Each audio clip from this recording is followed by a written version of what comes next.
We begin this morning with a significant meeting between President Donald Trump and Russia's leader Vladimir Putin. The two are expected to meet one-on-one Friday in Alaska. Now, as of right now, Ukraine's leader Volodymyr Zelensky will not be there, but European leaders say peace is impossible without Ukraine present at these talks. Here's what Ukraine's ambassador to the U.S. told CBS News' Margaret Brennan yesterday on Face the Nation. Ukraine is committed to peace. We will be very constructive in all of our discussions. At the same time, we have to, again, acknowledge the facts.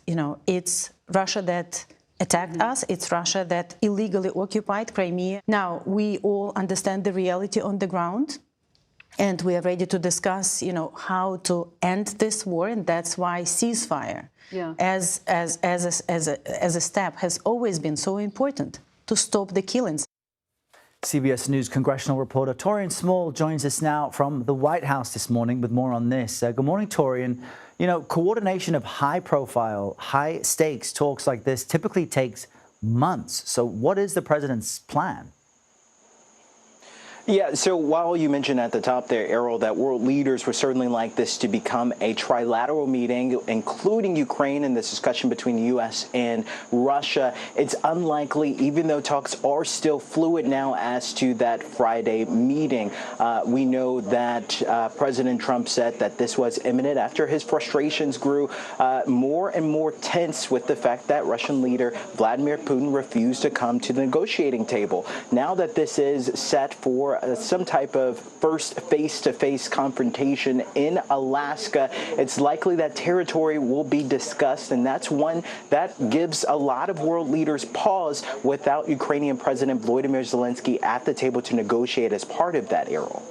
And Taurean, separately, the president has also scheduled an announcement in just a few hours from now on crime in the nation's capital. What should we expect?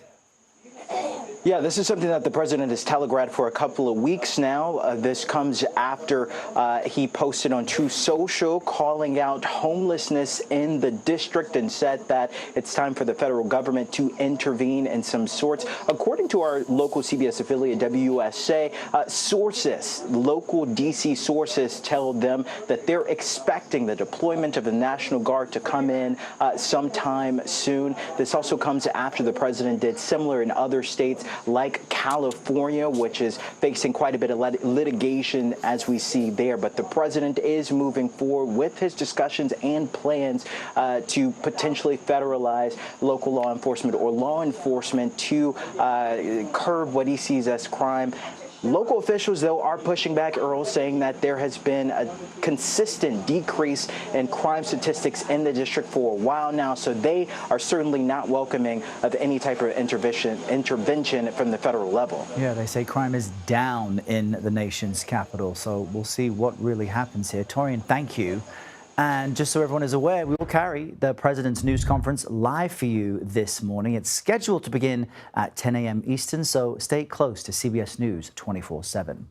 Now, for more on President Trump's planned meeting with Russian leader Vladimir Putin, CBS News foreign correspondent Ramy Inocencio joins us now from London. Good morning, Ramy. So America's European and NATO partners are insisting that Ukraine needs to be involved somehow. What is the strategy, though, to make it so? Yeah, good morning, Errol. I think the mood here and across Europe is something that's hopeful, but also cautious and trying to guide the outcome of Friday's expected meeting between, at least for now, Putin and Trump. Today, we know the EU foreign ministers are convening for their own emergency meeting before that summit. That's after European leaders, including the likes of Germany, France, Poland, along with the UK and the EU president, re-stressed their united support for Ukraine. The Ukraine needs to be included in those talks, and for the country's specifically territorial integrity. Ultimately, that any land taken by Russia, you can see on our screen there, about 20% of the country right now, we understand, should not be ceded to Russia. That is what President Trump suggested late last week, and which has caused concern.